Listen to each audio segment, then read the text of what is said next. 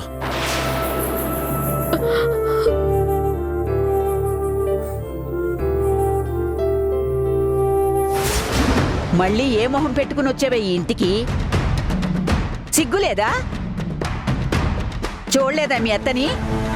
నీ మొహం మీదే తలిపేసినట్టు బయటికి గెంతేయకుండా ఇక్కడి నుంచి వెళ్ళిపోయింది అంటే నువ్విక్కడ ఉండడం ఇష్టం లేదని. అది కూడా అర్థం కాదా నీకు?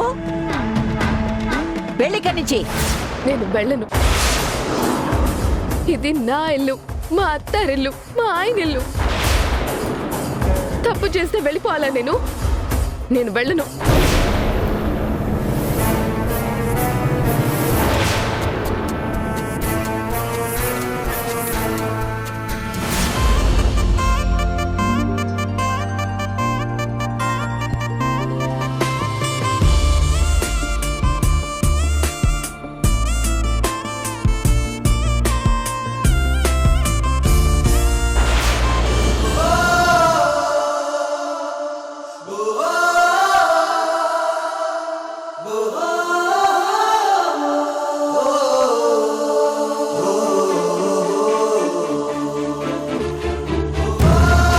నిజంగా చేయి పెట్టేస్తాను నేను. మీరు నిజాయితీ పర్లైతే పెట్టండి.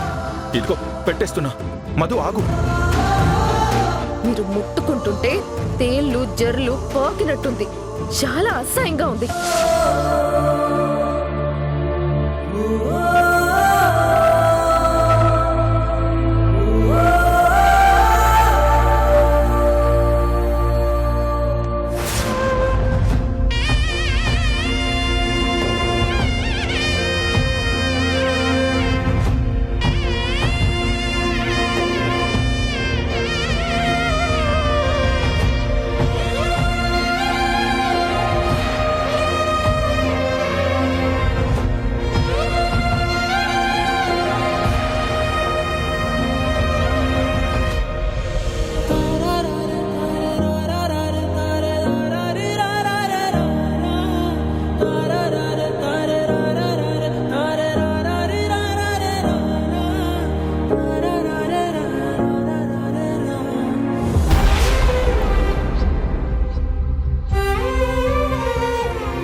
నన్ను క్షమించమని అడగడానికి కూడా నాకు అర్హత లేదు.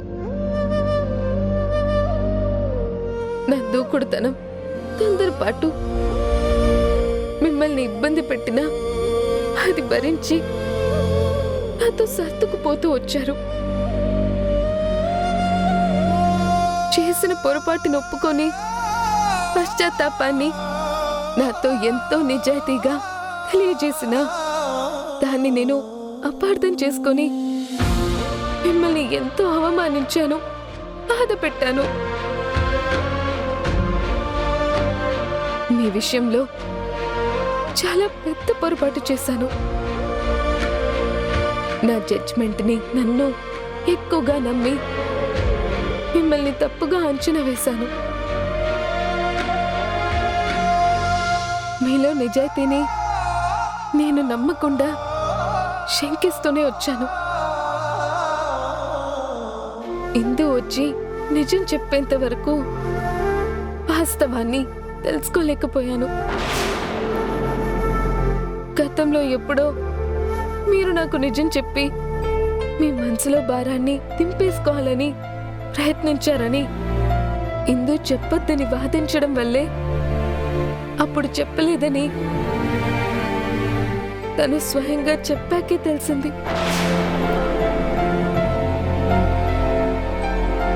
నా తొందరపాటికి మిమ్మల్ని అర్థం చేసుకోలేని నా మూర్ఖత్వానికి నేను సిగ్గుపడుతున్నాను.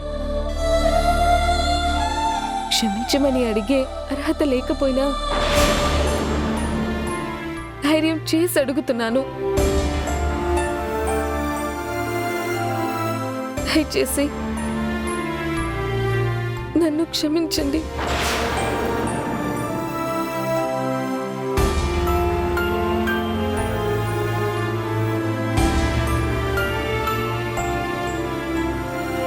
మీ మనసుని చాలా గాయపరిచానని నాకు తెలుసు. దయచేసి క్షమించాను అని ఒక్క మాట చెప్పండి.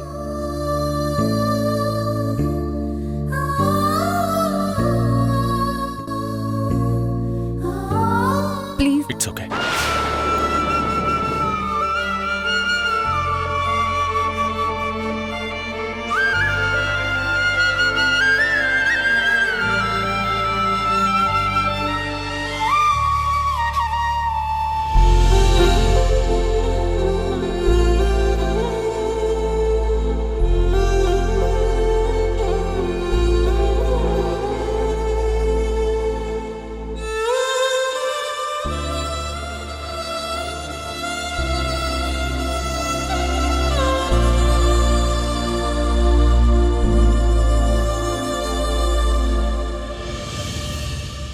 సాయంకాలం పూట జంటగా కూర్చొని కబుర్లు చెప్పుకోవాల్సిన వాడివి ఒంటరిగా కూర్చొని ఆలోచిస్తున్నావు.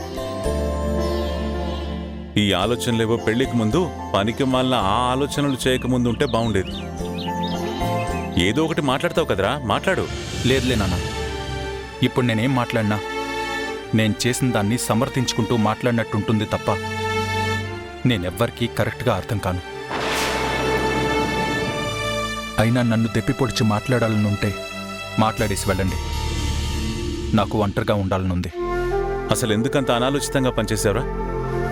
ఇవాళ మధు అలా బిహేవ్ చేయడానికి కారణం నువ్వే కదా. కరెక్టే నాన్న, నువ్వు ఈ మాట అంటావని నేను ఎక్స్పెక్ట్ చేశాను. కానీ అందరూ ఎవరెవరు వాళ్ళ పాయింట్ ఆఫ్ వ్యూలో మాట్లాడి నన్ను తప్పు పట్టడం తప్ప అసలు నేనున్న పరిస్థితి ఏంటి, నేను ఏమనుకుని ఏం చేశాను, ఇవేమీ మీకు అక్కర్లేదు. రే, నువ్వు చేసిన పొరపాటుకి మళ్ళీ సమర్థింపొకట. చెప్పాను కదా నాన్న ఇందాకే, నేనేం చెప్పినా సమర్థించుకున్నట్టు అవుతుంది, వదిలేసేయండి అని. ఇంత గొడవయ్యాక ఎలా వదిలేస్తాంరా? అసలు ఎందుకు చేసావా పని? ఇవాళ మేమందరం మధు మీద కోపంతో ఉన్నాం, కానీ నీ వైపు తప్పుండడం భరించలేకపోతున్నాం. అసలు నేను పెళ్లినే భరించలేను, వద్దు మొర్రో అన్నాను. మీరు విన్నారా? బలవంతంగా ఒప్పించారు. నేను పెళ్లి గోల నుంచి పర్మనెంట్గా తప్పించుకోవడానికి ఎందో నచ్చింది అని అబద్ధం చెప్పి పీటల దాకా తీసుకొచ్చి పెళ్లిని ఆపేస్తే ఆ తర్వాత జీవితంలో మళ్ళీ పెళ్లి ఊసే ఎత్తరు అని ఒక పనికి మాలిన ఐడియా వేశాను. కానీ అటు తిరిగి ఇటు తిరిగి మధుతో నా పెళ్ళయింది. కానీ కొన్నాళ్లకి నేను చేసిన తప్పు నాకు తెలిసొచ్చింది. ఇందు పెళ్లిలో పారిపోయేంతవరకు తీసుకురావడం, తను పారిపోయేలా చేయడం నేను చేసిన అతిపెద్ద తప్పు అని నేను గిల్ట్ ఫీల్ అవడం ప్రారంభించాక మధుకి చెప్దామనుకున్నా. కొన్నిసార్లు చెప్దామని ప్రయత్నించి చెప్పలేకపోయా. ఈలోపు తనకి తెలిసింది. తనకి నిజం తెలిసిన వెంటనే నేనింత దారుణం చేసి అసలు చెప్పకుండా తన దగ్గర దాచిపెడుతున్నానని నన్ను అనరాని మాటలంది, కోప్పడింది. పుట్టింటికి కూడా వెళ్ళిపోయింది. అయినా నేను సిగ్గు విడిచి నేను నిజంగానే పశ్చాత్తాపడి నీకు నిజం చెప్పానని వెంటపడి మరీ చెప్పాను నాన్న. నమ్మినట్టే నమ్మింది, మళ్ళీ నమ్మలేదు. తీరా అమ్మమ్మ వచ్చేటప్పటికీ నోటికొచ్చిందలా మాట్లాడి నా పరువు తీసేసింది. ప్లీజ్ నాన్న, కొద్దిసేపు నన్ను ఒంటరిగా వదిలేయండి. సారీరా.